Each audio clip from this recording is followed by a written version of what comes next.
At 18, I was really fortunate when I met a monk. And this monk was invited to speak. And I kind of just went because one of my friends forced me to. At that time, I was listening to CEOs and entrepreneurs and business people and marketers who I thought that's what I was aspiring to be like. And then I hear this monk. And he captivated me like no one had ever captivated me before. It was like staring at the most beautiful woman on the planet. You know, I was completely fixated on him. That was the beginning of what changed me. Because I went from being someone who did only want all those things to become successful and trying to, but I started hearing my own inner voice much more in all that noise that I had around me. He's given up everything that I'm chasing and that all my friends are chasing, but he seems happier than anyone I've ever met before.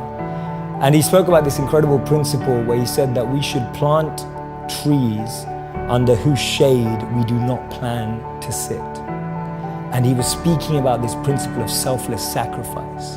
And that kind of just penetrated me right there. When he said the words selfless sacrifice, for the first time in my life, I felt a thrill about something that I'd never felt before. I thought, wow, giving up everything you have for the service of others sounds like the best thing you could possibly do. And I don't know why I had that thought, because I wasn't a spiritual kid growing up. I wasn't a religious kid growing up. I wasn't even a good kid growing up.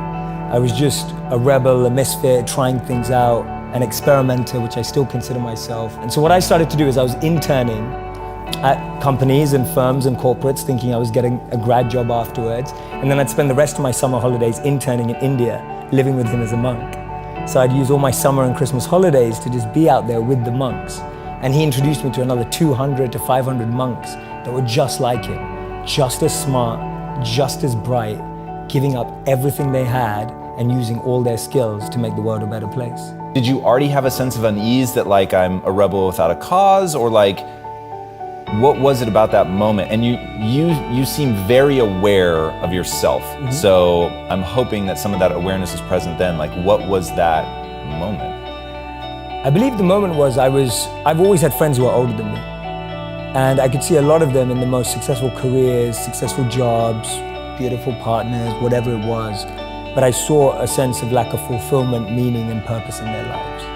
And I've always been an observer, and I would see these people who are like 5 years older than me, 7 years older than me, maybe 10 years older than me. And I'd be watching them and go, is that the life I want? And often the advice I give to people today is fast forward where you are, look at yourself in 10, 15, 20 years time, and ask yourself the question, is that where I want to be?